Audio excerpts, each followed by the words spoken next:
Y por supuesto comenzamos hoy una sección muy importante que se encuentra en los versículos del 12 al 14 de este segundo capítulo de Primera de Juan, donde el apóstol nos va a hablar de etapas de crecimiento cristianos. Etapas de crecimiento cristiano, o etapas de madurez cristiana. Dice así el pasaje: os escribo a vosotros, hijos, porque vuestros pecados os han sido perdonados por su nombre. Os escribo a vosotros, padres, porque conocéis al que ha sido desde el principio. Os escribo a vosotros, jóvenes, porque habéis vencido al maligno. Os he escrito a vosotros, niños, porque conocéis al Padre. Y el versículo 14, os he escrito a vosotros, padres, porque conocéis al que ha sido desde el principio. Os he escrito a vosotros, jóvenes, porque sois fuertes, y la palabra de Dios permanece en vosotros, y habéis vencido al maligno. Es obvio que el apóstol Juan se está dirigiendo a todos aquellos que son hijos de Dios. El versículo 12 lo indica. En los versículos 13 y 14, el apóstol ahora se refiere a grupos de cristianos dentro de los hijos de Dios, dentro de la familia de Dios. Los niños, los jóvenes y los padres. 3 etapas de desarrollo. Cuando hablamos de vida espiritual, por supuesto, tenemos que hablar de crecimiento. Y esto no debe sorprendernos, porque cuando hablamos de vida, ya sea física, plantas, animales, lo que sea, tenemos que hablar también de desarrollo. Donde hay vida, hay crecimiento. Donde hay crecimiento, hay vida. Un aparato de estos, un escritorio, no crece, no tiene vida. Por supuesto, el crecimiento es cierto en términos físicos y es sin duda, como vamos a ver, cierto también en el orden o el ambiente espiritual. Dios, quien nos dio vida en Cristo Jesús, desea que esta vida se refleje en crecimiento. Dios no nos salvó para que nos quedemos estáticos, en un estado de infantil, en un estado de bebé. Una de las tragedias humanas, por supuesto, es cuando alguien no se desarrolla. El atrofiamiento físico o mental, sin duda, es una tragedia, es algo triste. Cuando un bebito nace en un hogar es una alegría, ¿no es cierto? Todos los padres están contentos, todo el mundo está contento. Pero si ese bebito, después de meses y años, sigue siendo bebito y no ha crecido, esta alegría se transforma en algo triste. Por supuesto, puede haber atrofiamiento físico y también atrofiamiento mental. Lo mismo sucede en el orden espiritual.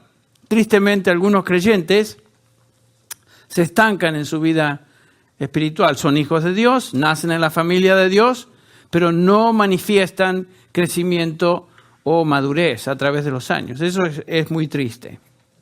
El crecimiento, la madurez espiritual es no solamente un privilegio que tenemos como hijos de Dios, sino que también es una responsabilidad.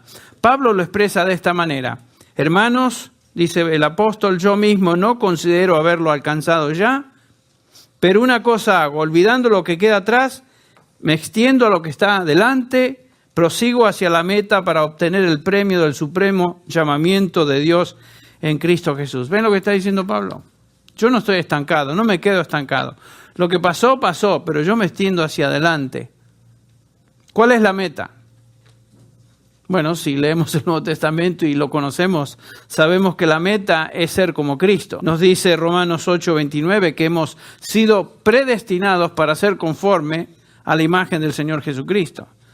Tal vez no manifestemos esa conformidad en una forma extraordinaria durante esta tierra, pero algún día seremos como Él, nos dice el apóstol Juan, porque le veremos tal como Él es. Para eso hemos sido predestinados. Entonces, cuando pensamos en madurez cristiana, tenemos que pensar en Cristo Jesús. Tenemos que pensar en ser como Él. Ya en el versículo 6 de este pasaje, el apóstol Juan nos ha dicho, el que dice que permanece en Él debe andar como Él anduvo. Entonces, lo que está diciendo Juan, ser como Cristo es nuestra meta, ser como Él y andar como Él. Existen muchos pasajes en el Nuevo Testamento que nos hablan de este crecimiento espiritual y la madurez en Cristo. Siempre es la meta. Siempre es la meta. Efesios 4:15 nos dice que hablando la verdad en amor, crezcamos en todos los aspectos en aquel que es la cabeza, es decir, ¿quién? Cristo. Ahí está la meta otra vez. Todo lo que hacemos en nuestra iglesia, o en la iglesia, o como individuos cristianos, es conformarnos más y más a la meta que es conformidad a Cristo Jesús. El Señor dio a la iglesia apóstoles, evangelistas, pastores y maestros para edificar al cuerpo de Cristo de tal manera que ellos en un momento lleguen a ser conforme a la imagen del Señor Jesucristo. La edificación de los santos es el propósito y meta del ministerio. ¿Y saben qué? La palabra de Dios es el medio por el cual crecemos. La palabra de Dios es el medio que Dios ha designado para que nosotros crezcamos por medio de ella. Pedro nos recuerda, ¿se acuerdan? En su epístola, 1 Pedro 2:2, desead como niños recién nacidos que la leche pura de la palabra para que por ella crezcáis. ¿Ven? Para que por ella crezcáis. Dios ha establecido que el medio de crecimiento sea nutrición. ¿Alimentación en qué? En la palabra de Dios. No hay madurez, no hay crecimiento espiritual sin la palabra. Por eso es vital, y esto lo he compartido tantas veces en mis viajes con personas y pastores, que los pastores y maestros de la iglesia sean conocedores profundos de la palabra de Dios, para que ellos puedan no solamente ser obedientes a la misma, sino que compartir esa palabra con sus congregaciones. Porque no hay crecimiento sin la palabra, ¿ven? Es por eso que tantas congregaciones a través de todo el continente son tan infantiles, porque ¿qué? ¿No se enseña qué? La palabra. No se nutre a los creyentes en la palabra. Y por lo tanto, hay muchos creyentes, como les dije tantas veces, la iglesia es enorme en algunos contextos, muy amplia, muy grande, muy ancha, pero con una profundidad de 1 pulgada. O sea, ¿por qué? Porque la palabra de Dios no está siendo enseñada como debe ser enseñada. No es simplemente algo que nosotros hacemos aquí en la iglesia. A veces la gente piensa que nosotros somos poco radicales. Somos demasiado obtusos, demasiado cerrados. Siempre la Biblia, siempre la Biblia. ¿Saben por qué? Porque la Biblia nos indica que eso es lo que debemos hacer. Todo lo demás es secundario. Eso es lo vital, eso es lo principal. Porque es el único medio de crecimiento. Ahora, ¿qué exactamente es el crecimiento espiritual? ¿De qué estamos hablando cuando hablamos de madurez espiritual? ¿Cómo podemos saber que estamos madurando en nuestro peregrinaje, en nuestro andar espiritual? ¿Cómo podemos saber? Bueno, tenemos ciertas cosas o ciertas verdades en las cuales tenemos que estar muy claros y hacer distinciones entre lo que es el crecimiento espiritual y otras verdades. Hay ciertas cosas que se confunden o pasan por crecimiento espiritual que no son. Les digo, en primer lugar, el crecimiento espiritual no tiene nada que ver con nuestra posición delante de Dios en Cristo. No tiene nada que ver con eso. ¿Qué quiero decir con esto? Cuando tú creíste en Cristo Jesús como Salvador, nos dice la Biblia que la justicia de Dios fue ¿qué? Fue imputada, fue atribuida a ti. La justicia de Dios te cubrió para siempre. Esta es la justicia forénsica, la justicia legal que Dios declara a favor de todo aquel que cree en su Hijo Jesucristo. Esta es la justificación. Dios nos declara justos delante de Él desde el momento que ponemos nuestra fe en Cristo Jesús. Y por virtud de Cristo Jesús somos justos. Varios pasajes nos enseñan esta verdad en todo el Nuevo Testamento. No los vamos a cubrir todos.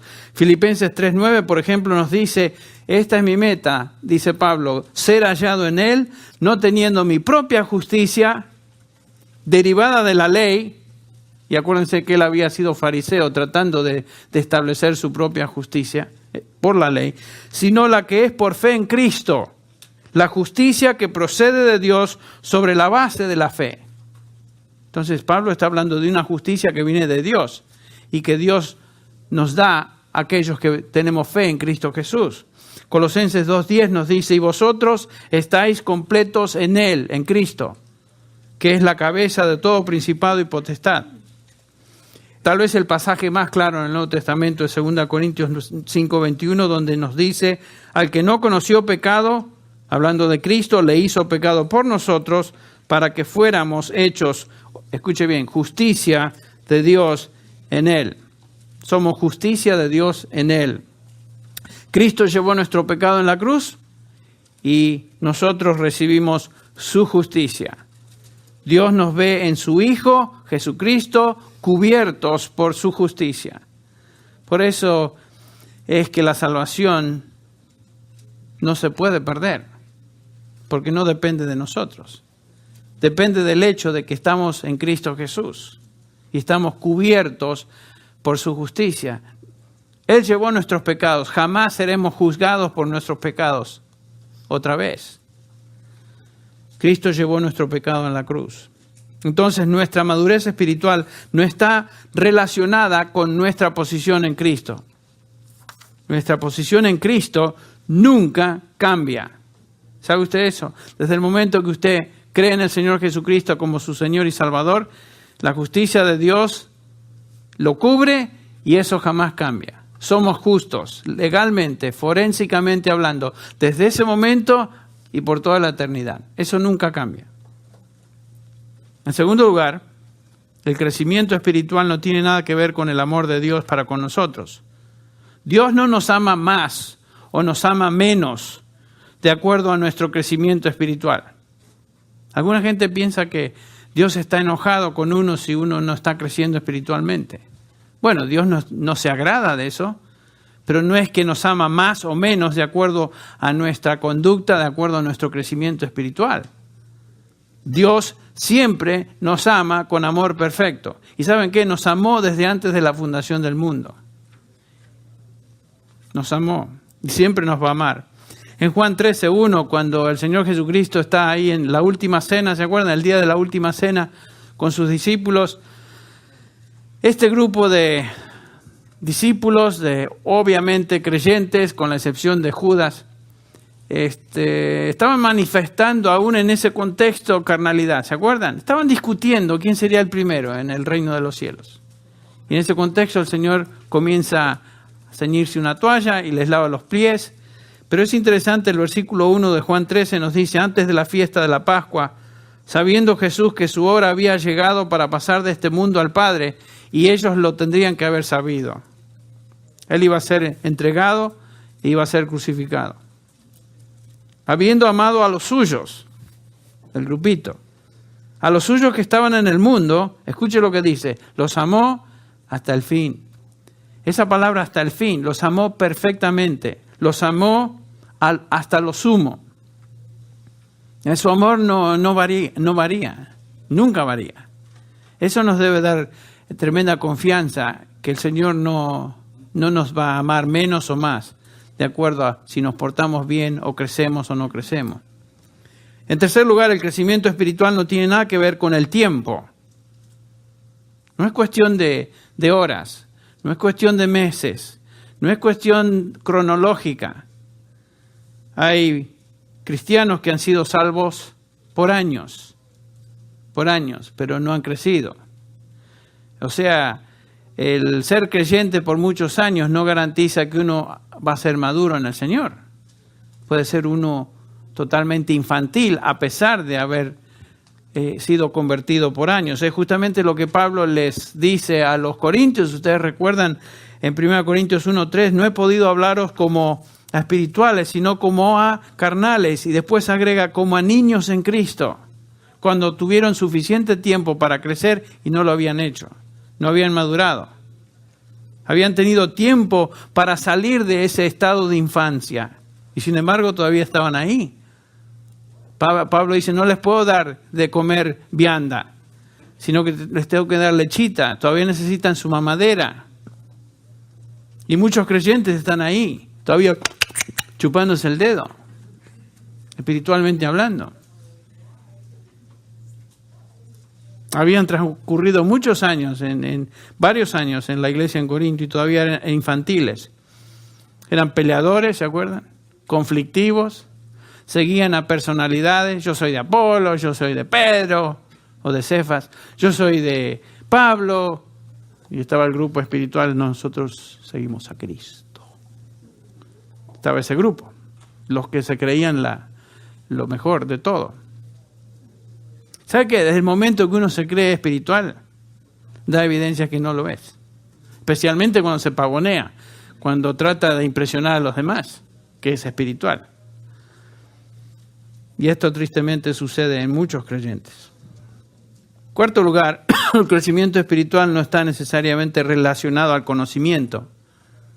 Al conocimiento. Hay cristianos que conocen mucha Biblia, tienen información bíblica, conocen teología, han acumulado datos bíblicos, pero su vida cristiana demuestra que no les ha afectado.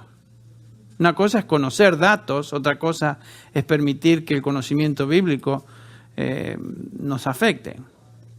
Y todos nos podemos identificar con áreas en nuestra vida que conocemos más de lo que vivimos, ¿no les parece? Hay áreas de nuestra vida que necesitan mucho todavía que se pula esa área. Pero estoy hablando en general de una forma de ser. La persona que simplemente conoce pero no vive es una persona todavía inmadura. Si el conocimiento bíblico no se aplica y no cambia la vida, este conocimiento entonces se convierte en algo estéril, algo muerto, algo ortodoxo nada más. Que Dios nos libre de ser ortodoxos. Yo a menudo oro que el Señor me libre de ser religioso. Y me entiende lo que quiero decir. No, yo no quiero ser religioso. Dios no se impresiona contigo ni conmigo porque somos religiosos. Llevamos la Biblia y tiene cierta aparatosidad o queremos. No, Dios no se impresiona. Dios quiere que seamos maduros. En quinto lugar, el crecimiento espiritual no tiene nada que ver con la actividad ministerial. Actividad. Hay gente muy activa en sus ministerios.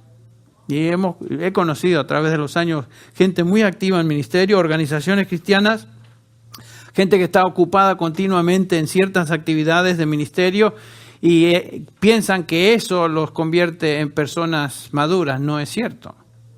No es cierto. Número 6, otra cosa. La espiritualidad o la madurez espiritual no está conectada con el éxito material o temporal. Hay iglesias grandes, ministerios poderosos e influyentes, cuyos integrantes no son cristianos maduros. Podemos ver algunos de los ministerios de la TV, ¿no es cierto? Poderosos, grandes, influyentes, opulentes, gente con mucho dinero, mucha influencia. Eso no garantiza que son personas maduras en el Señor. Solamente piensen en algunas de las situaciones y casos que a menudo escuchamos y que justamente leemos.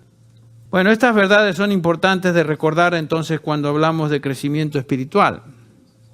Tenemos entonces que aclarar algunos conceptos equivocados que muchos tienen sobre el tema de la madurez espiritual. Ahora estamos en condiciones, creo, de ver lo que la Biblia nos dice acerca del tema, ¿qué es la madurez cristiana o qué es la madurez espiritual? Encontramos muchas descripciones en el Nuevo Testamento de la madurez. No siempre se usa esa palabra, pero nos indica el pasaje que de eso está hablando el autor. Por ejemplo, en 1 Timoteo 6:11 nos dice Pablo, pero tú, hombre de Dios, huye de estas cosas, y acá está el crecimiento, y sigue la justicia, la piedad, la fe, el amor, la perseverancia, la amabilidad. Eso es una forma de decir crecer. Timoteo sigue, continúa en estas cosas. En Romanos 12:2 nos dice Pablo, transformados por medio de la renovación de vuestro entendimiento. Es otra forma de decir crezcan. 2 Corintios 7:1, perfeccionar la santidad en el temor de Dios. Habla de crecimiento. Filipenses 3:14, Pablo dice, prosigo hacia la meta. Ya lo leímos. Colosenses 2:7, arraigados y sobreedificados en Él y confirmados en la fe. Filipenses 2:12, ocupaos en vuestra salvación con temor y temblor. Y pudiéramos agregar a esa lista. Hay muchos pasajes que nos enseñan acerca del crecimiento espiritual en toda la Biblia, particularmente en el Nuevo Testamento. Todas estas descripciones son descripciones de este crecimiento, de esta madurez. En otras palabras, el Nuevo Testamento nos dice que la madurez no es algo místico, no es algo sentimental, no es algo psicológico, el ser maduro. No es el resultado de una experiencia. No es consecuencia de una decisión que uno tomó, o algún evento, o una rededicación al Señor, que instantáneamente nos transforma en una persona madura. No. El crecimiento espiritual, tanto a nivel físico como a nivel espiritual, es el resultado de un proceso de nutrición y ejercicio. ¿No es cierto? ¿Cómo es que crecemos físicamente? Comiendo y ejercitándonos. ¿Cómo es que crecemos en términos del espíritu? Comiendo y ejercitándonos. Alimentándonos de la palabra, como ya leímos de 1 Pedro 2:2, y también aplicando lo que aprendemos. Eso es ejercitarlo. El Señor dijo, ¿se acuerdan? No de solo pan vivirá el hombre. Está hablando de la alimentación física y después agrega, sino de toda palabra que procede ¿de dónde? De la boca de Dios. Está hablando de la nutrición ahora espiritual. El crecimiento humano es el resultado de la alimentación. El crecimiento espiritual es el resultado también de la alimentación. Y tu crecimiento espiritual, el mío, está directamente relacionado a tu entendimiento de la palabra y tu aplicación de la misma. Así de simple. Ahora regresemos al texto de 1 Juan 2. Y Juan nos habla, una vez más les digo, de estas tres etapas: niños, jóvenes y padres. El pasaje en el versículo 12 nos dice que una verdad la establece, la declara simplemente, que es verdad de todo hijo de Dios. Os escribo a vosotros, hijos, hablando de hijos, porque vuestros pecados os han sido perdonados por su nombre. Juan está hablando a creyentes. Acuérdense que el tema, el énfasis de la epístola es que los creyentes sepan, estén seguros de su salvación. Os he escrito a vosotros, dice Juan, para que sepáis que vuestros pecados han sido perdonados por su nombre. Aunque cada uno de ellos se encontraba en diferentes etapas de crecimiento, todos tenían esto en común, como hijos de Dios. Los pecados habían sido perdonados. Todos sus pecados. Ser cristiano implica ser perdonado de nuestros pecados. ¿Entendemos eso? Ser cristiano implica ser salvo, lo cual implica que todos nuestros pecados han sido perdonados. Los únicos seres humanos que han sido perdonados son aquellos que creen que en el Señor Jesucristo, quien murió y pagó por sus pecados. La palabra que aquí Juan utiliza, que se traduce hijos, es teknia, quiere decir nacidos o descendientes de cualquier edad. No se refiere a algo particular, sino un descendiente, uno que ha nacido. En otras palabras, hijos por nacimiento. Se refiere a todos los hijos de Dios. Todos los creyentes. Y Juan dice, vuestros pecados os han sido perdonados. Si eres creyente en Cristo Jesús, tus pecados han sido perdonados. ¿Saben que esa es la fundamental, la más básica doctrina que debemos conocer como hijos de Dios? Nuestros pecados han sido perdonados. Porque si no se comienza ahí, no se puede crecer. Si usted no está seguro de su salvación, no puede crecer. Si usted piensa que su salvación la tiene hoy y la pierde mañana, no puede crecer. Si usted piensa que Dios le ama cuando se porta bien y cuando peca Dios ya lo rechaza, no puede crecer. ¿Me explico? Entonces, eso es lo que Juan está diciendo. Esto es fundamental, esto es básico. Vuestros pecados os han sido perdonados. Ahora sí, dice Juan, voy a hablar de las etapas de crecimiento y comienza a hablar de estas tres categorías. Noten que los pecados han sido perdonados por su nombre. Su nombre. Es obvio que Dios hace todo por amor a su nombre. La salvación es una de esas cosas. Todo lo que Dios hace, lo hace por amor a su nombre y para su gloria, inclusive la salvación y el perdón de pecados. El Salmo 25:11 dice el salmista: por amor de tu nombre, oh Jehová, perdonarás también mi pecado que es grande. Por amor de tu nombre. O sea, no es por mis méritos, no es por mí, no es porque tú te portes bien, no es porque tú seas bonito, no es porque tú tengas algo que realmente apela a Dios. Es por su nombre. Y por amor a su nombre es que Dios nos perdona. Jeremías 14:7 dice: aunque nuestras iniquidades testifican contra nosotros, oh Señor, obra por amor de tu nombre. En verdad han sido muchas nuestras apostasías, contra ti hemos pecado. Es por amor de su nombre que Él nos perdona. Aunque a menudo le ofendemos. Ahora, en el contexto inmediato de esta epístola, cuando el apóstol Juan dice por amor, por su nombre, ¿a quién se refiere? En el contexto. Se refiere a Jesucristo. Capítulo 2, versículo 1 nos dice que Él es nuestro abogado y nos dice también que Él es la propiciación por nuestros pecados. Es una referencia a Cristo. Es por Cristo que somos perdonados. Es porque Él pagó, porque Él murió, que tenemos perdón de pecados. Ahora, aunque todos los hijos de Dios son perdonados, tienen y gozan el perdón de sus pecados, no todos se encuentran en el mismo nivel espiritual. Y aquí en esta congregación tenemos niños, tenemos jóvenes y tenemos algunos padres. Y no me refiero en términos físicos, me refiero a nuestros niveles de crecimiento y madurez espiritual. Comencemos con los niños. ¿Quiénes son los niños? Bueno, es obvio que todos comenzamos así, en nuestro peregrinaje espiritual. Todos comenzamos como niños. Tenemos que nacer primero.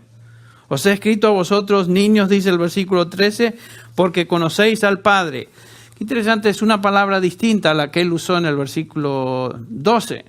En el 12 es tecnia, acá se refiere a paidía, niños pequeños. Niños que necesitan ser instruidos o entrenados. Por eso es que un instructor en griego se llamaba un pedagogo, de donde nosotros también obtenemos la palabra hispana, pedagogo. Un pedagogo es la persona responsable de instruir a niños que son todavía pequeños. Juan está diciendo, algunos de ustedes son niños, son infantes en las cosas del Señor, en su desarrollo espiritual. Y dice acá que vosotros conocéis al Padre. ¿Qué es lo que un niño en la fe conoce? Conoce lo más básico. Lo más básico es, instintivamente sabe que Dios es su Padre. Ahí comienza toda la cosa. Juan está enfatizando la relación nueva de un creyente con Dios. Un creyente nuevito en la fe se goza en Dios, se goza en el hecho de que Dios es su Padre. Por eso Romanos 8:15 nos dice, pues no habéis recibido un espíritu de esclavitud para volver otra vez al temor, sino que habéis recibido un espíritu de adopción como hijos, por el cual clamamos que Abba, Padre. Lo primero que hacemos cuando nacemos en el espíritu, Dios ahora se transforma o es nuestro Padre. Yo recuerdo cuando recién me convertí, tenía 15 años. Abba, Padre. Me encantaba hablar con Dios y llamarle Padre, porque hasta entonces Dios era una figura, alguien de quien hablaban, pero yo no lo conocía a Dios y yo quería conocer a Dios. Y finalmente Dios me salvó. Y inmediatamente me di cuenta entonces que Dios es mi Padre. Cuando usted ora a Dios y es creyente en Cristo Jesús, no le dice, oh Dios. Bueno, usted a veces tal vez le llame así, pero instintivamente lo primero que usted hace con Dios es Padre. Por eso el Señor Jesús nos enseñó a orar, Padre nuestro que estás en los cielos. Es nuestro Padre. Un niño normalmente, instintivamente ama a sus padres y se deleita en ellos, se goza en esa relación. Un niño, un nenito. Y cuando recién nos convertimos, descubrimos entonces en nuestra vida espiritual una nueva relación con Dios. que antes ni nos imaginábamos que sea posible. Nos deleitamos en Dios, nos deleitamos en las cosas de Dios. Todo un nuevo mundo está delante nuestro. Yo me acuerdo el día que me convertí, al otro día le dije a mi papá, ¿sabes qué? He cambiado. Lo veo todo distinto. Trataba de explicarme a mi papá lo que me había pasado y no sé si él me creía, no me prestó mucha atención, pero se dio cuenta que con el tiempo yo fui cambiando. Todo era nuevo, todo era lindo, precioso y me deleitaba en esa nueva relación con Dios. Pero hay algo que le falta al niño, que es conocimiento espiritual. Lo más básico lo conoce, sabe que Dios es su Padre. Pero le falta crecimiento, está expuesto a peligros. Un niño se caracteriza por ser alguien sin discernimiento. Por eso Pablo dice en Efesios 4:14 que debemos crecer para que ya no seamos niños sacudidos por las olas y llevados de aquí para allá por todo viento de doctrina, por la astucia de los hombres, por las artimañas engañosas del error. En otras palabras, un niño es vulnerable al error. Puede creerse cualquier cosa y puede comerse cualquier cosa, sin discernimiento. Es lindo ser bebito en el Señor, pero no es bueno quedarse ahí un largo tiempo, porque ahí sí entonces nos exponemos a cualquier tipo de error y porquería. Yo me acuerdo cuando los chicos míos eran chiquitos, en primer lugar, le teníamos que decir que tengan cuidado con las personas desconocidas. Enseñarle a que no confíen, porque el nene, así, y los bebitos espirituales también se creen cualquier cosa y creen si alguien tiene una Biblia y les empieza a hablar de Jesús, debe ser cristiano y quiere seguir a ese individuo. Ojo, no todo lo que brilla es oro, ¿no es cierto? También teníamos que vigilarlos a nuestros chicos cuando eran chiquitos para que no se pusieran ciertas cosas en la boca. Si yo les contara las cosas que mis hijos se pusieron en la boca, les da ganas de devolver. Y sus hijos también habrán hecho lo mismo. Me acuerdo cuando vivíamos allá en el campo misionero en Costa Rica y México, cada cosa se ponía en la boca y uno se horrorizaba. Pero en el orden espiritual sucede lo mismo. Los chicos espirituales, cualquier cosa les entra y cualquier cosa se mete en la boca y se tragan cualquier cosa porque les falta discernimiento. Es por eso que tenemos que enseñar y advertir a los creyentes de aquello que es falso y dañino para su salud. ¿Por qué? Porque les falta discernimiento. Esto es lo que Pablo le dice a los ancianos ahí de Éfeso cuando los llama ahí en Mileto y les dice, miren, no os he dejado de enseñar todo aquello que sea útil para vosotros. Y lo hice en público, lo hice de casa en casa. Y después les exhorta, ya al término del capítulo 20 de Hechos, con estas palabras. Tened cuidado de vosotros primero, pastores, maestros. La salud espiritual de ustedes es la primera, porque la salud espiritual del rebaño depende de ustedes. ¿Ven?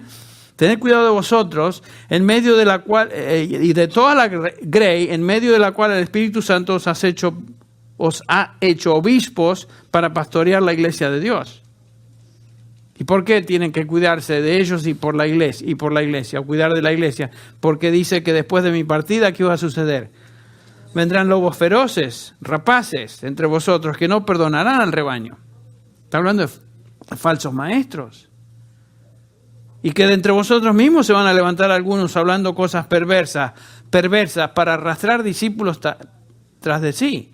Cuidado, porque dice Pablo, aún dentro de la congregación se van a levantar personas que son falsas, que por afuera se hacen pasar por creyentes, pero empiezan a enseñar cosas perversas para contaminar.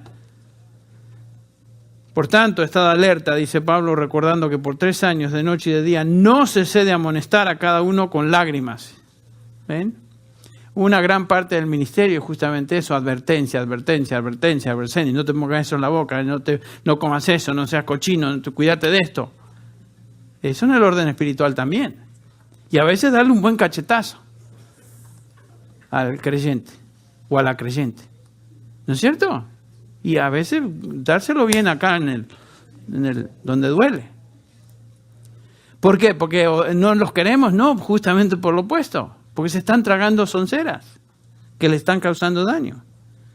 Entonces, está bien ser niño en la fe, pero ahí no termina la cosa. Después ahora Juan nos dice que hay un segundo grupo. El segundo grupo, Juan le llama jóvenes. Dice el versículo 13, os he escrito a vosotros jóvenes porque habéis vencido al maligno. Y después agrega, porque sois fuertes y la palabra de Dios permanece en vosotros. El grupo de infantes se goza en su relación con Dios. Magnífico, lindo. Pero el segundo grupo, la segunda etapa de crecimiento, va más allá del aspecto emocional de su relación con Dios. ¿Notaron que los bebitos en el Señor son siempre llevados por sus sentimientos, lo que piensan, lo que sienten? Y están siempre hablando de cómo se sienten. Y yo creo que el Señor nos permite pasar por esa etapa y nos gozamos en esa etapa, pero si tenemos que salir de esa etapa. Entonces acá nos enseña que los jóvenes es la persona que ya ha pasado de esa etapa de infancia y aprecia o se deleita en la verdad doctrinal de la palabra de Dios. Ese es un joven que ha aprendido a digerir, aprender, discernir. Esta es la verdad de Dios. Y Juan dice, habéis vencido al maligno. Esta es una declaración muy, muy importante. ¿Cómo lograron victoria sobre el maligno, que se refiere a Satanás? Porque eran fuertes. Ahora la pregunta es, ¿cómo es que llegaron a ser fuertes? Ahí lo dice Juan. La palabra de Dios permanece en ellos. ¿Ven cómo se hicieron fuertes? Con la palabra de Dios. Conociendo la doctrina. Y gracias a Dios porque esta iglesia hace énfasis en la doctrina. Doctrina, la doctrina bíblica. Claro, si uno doctrina y no vive, se convierte en algo estéril. Pero es importante hacer ese énfasis de conocer la doctrina bíblica, porque nuestra salud va de por medio. Y la doctrina nos hace fuertes. ¿Qué caracteriza a un joven en su crecimiento espiritual? Conoce la palabra de Dios.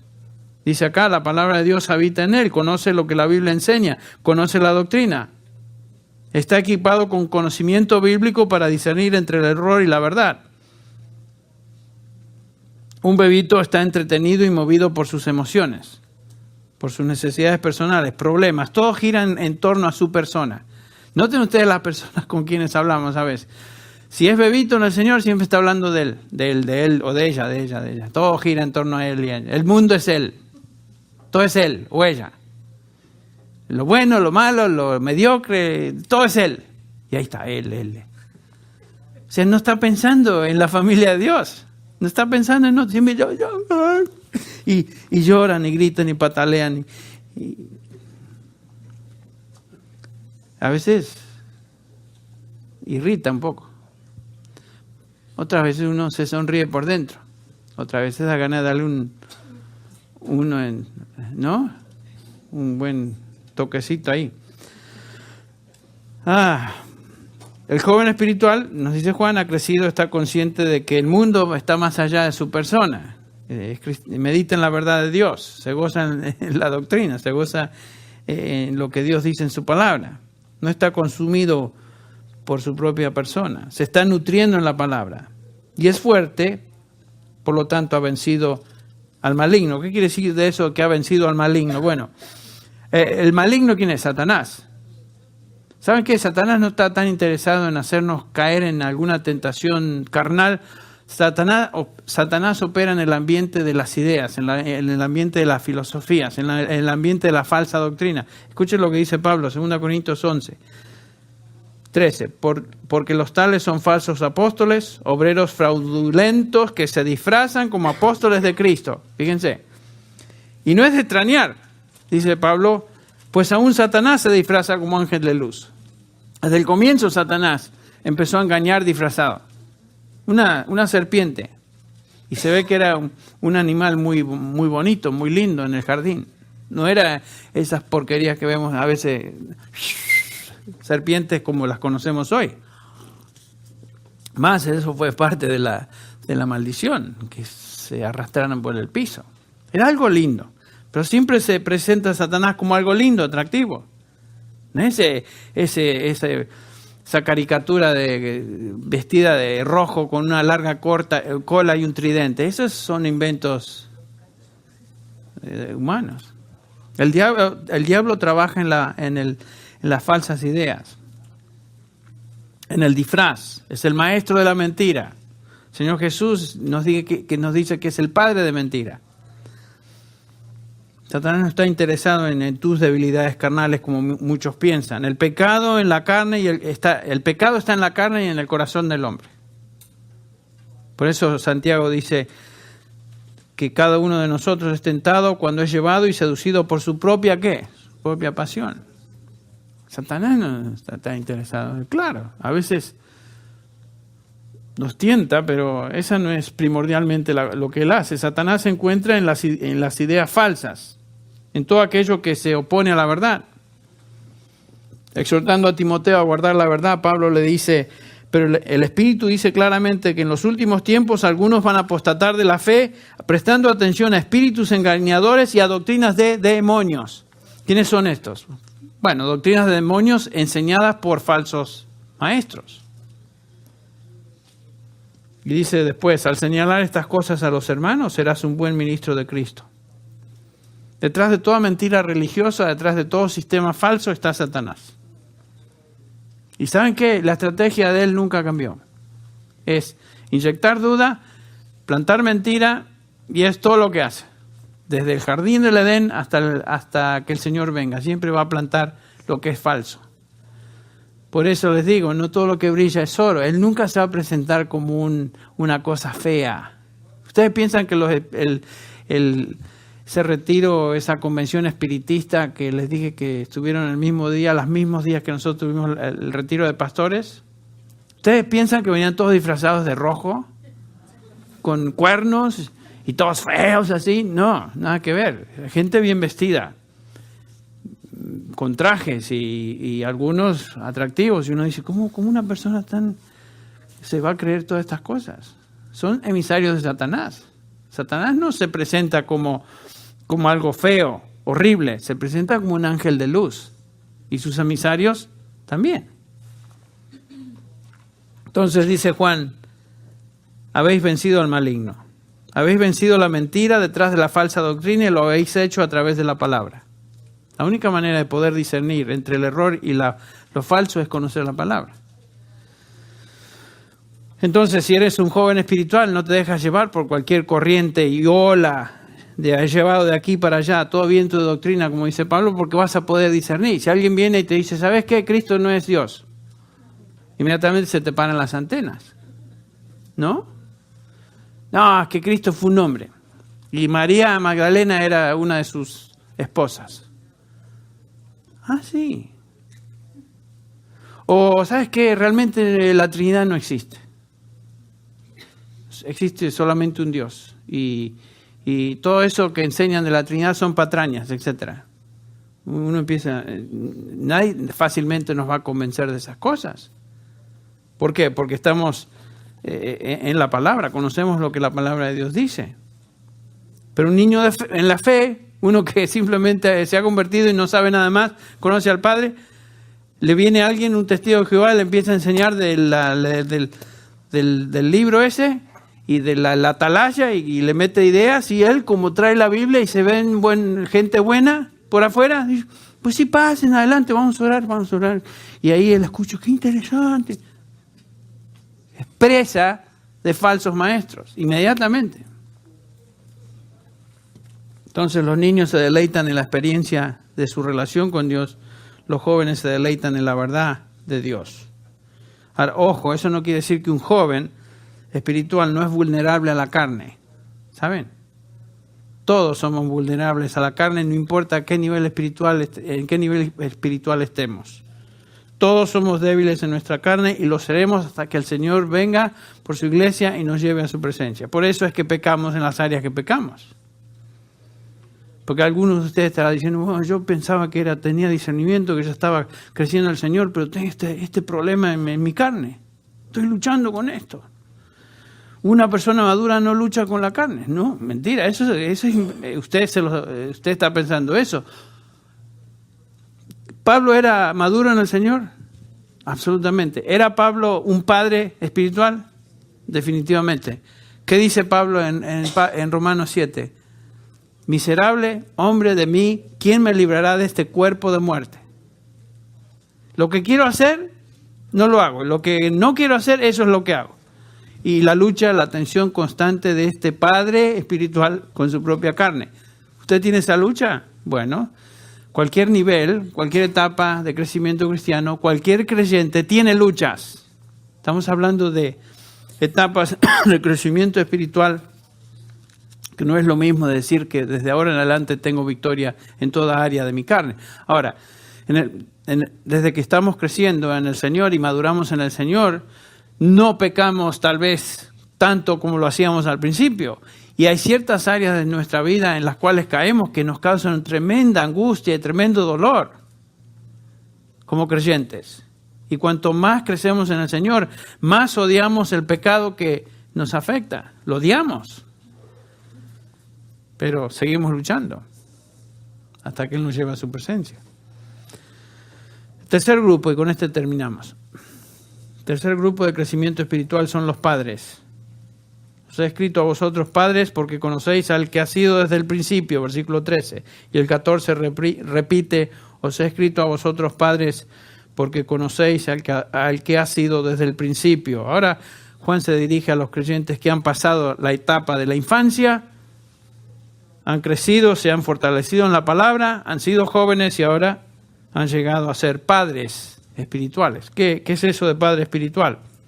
Juan los caracteriza con esta frase: habéis conocido al que es desde el principio. ¿A quién se refiere? A Dios, al Dios eterno. La Biblia fue dada para que conociéramos a Dios, pero no solamente para que conociéramos información acerca de Dios, sino para que le conociéramos a Él, cómo Él se revela, cuáles son sus atributos, cuál es su naturaleza. Este es el conocimiento más profundo que un hijo de Dios puede tener. Y eso le lleva a adoración más profunda también. Adorar al Dios de la Biblia. Si tenemos un concepto de Dios liviano, un concepto de Dios superficial, ese va a ser el Dios al que adoramos.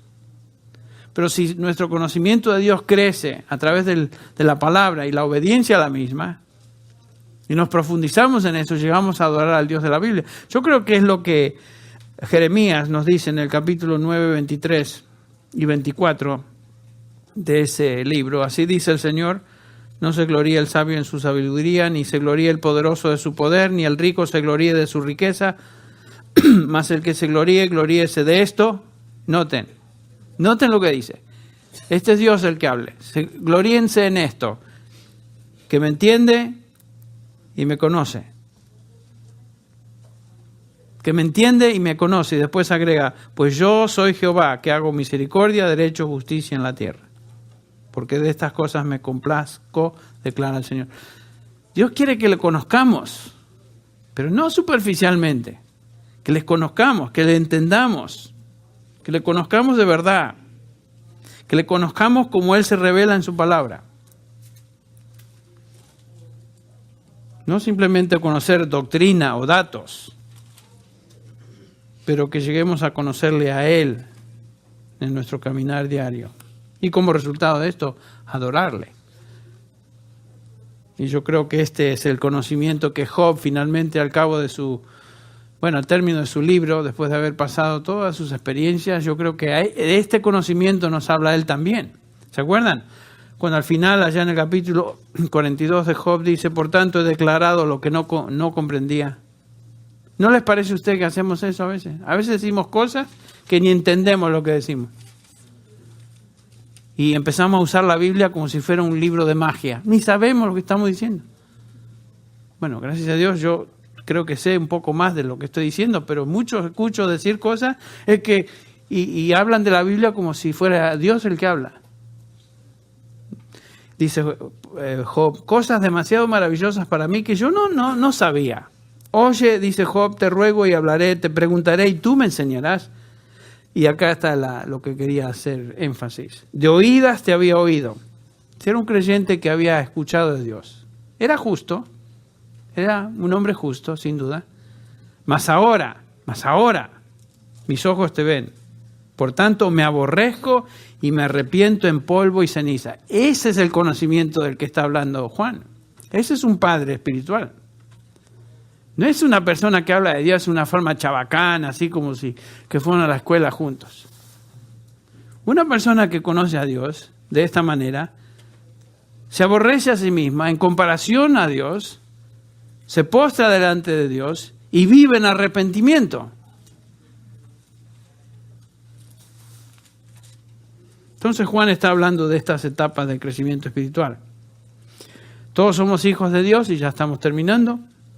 Por fe en Jesucristo, y porque esto es verdad, dice Juan, nuestros pecados han sido perdonados. Gracias a Dios que el perdón de pecados no depende de mi crecimiento. ¿No les parece? Que es una tremenda bendición. Esta es la base del crecimiento, saber eso.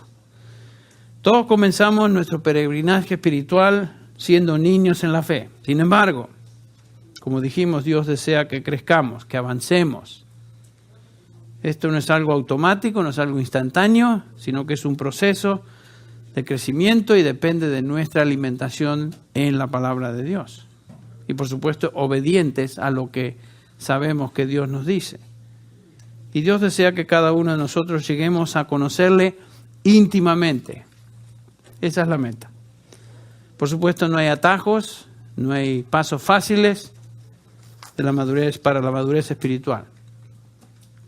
Romanos 12, 2 nos dice el apóstol Pablo, no os conforméis a este siglo, sino transformaos por medio de la renovación de vuestro entendimiento para que comprobéis cuál sea la buena voluntad de Dios, agradable y perfecta. Te pregunto, ¿te puedes ubicar en qué etapa te encuentras tú, en qué categoría te encuentras tú ahí, hoy, a la luz de lo que hemos visto? Todos estamos ahí en uno de estos tres o en algún lugar en ese espectro. O somos niños o somos padres. Ya esos son los dos extremos. Y cada uno de nosotros tal vez caemos en alguno de estos. En between.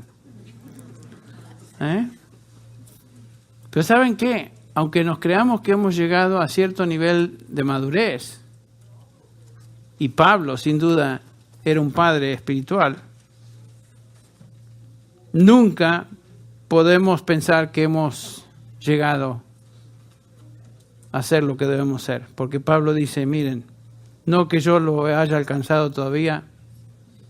Seré un padre espiritual, pero no lo he alcanzado todavía. Una cosa hago, sin embargo, dejando lo que queda atrás, me extiendo hacia la meta, hacia el supremo llamamiento. Yo quiero ser como Cristo Jesús, y todavía no lo soy. Algún día seré como Él, cuando le vea cara a cara. Pero entre tanto, dejo lo que queda atrás y me extiendo hacia la meta. Yo quiero ser maduro. ¿Quieres ser tú maduro? Esa es nuestra meta. Ojalá que seamos todos padres espirituales algún día. Vamos a orar. Te agradecemos, Padre, por esta breve meditación en este pasaje. Gracias, Señor, por lo que tú nos enseñas a través de tu palabra. Como hemos notado, no hay crecimiento en nuestra vida fuera de la palabra, y es por eso que la estudiamos, la meditamos en ella. Señor, queremos ser no solamente oidores de esta palabra, sino hacedores. Líbranos, Señor, de ser religiosos, de ser superficiales, de ser fríos, estériles. Ayúdanos a crecer en el conocimiento tuyo.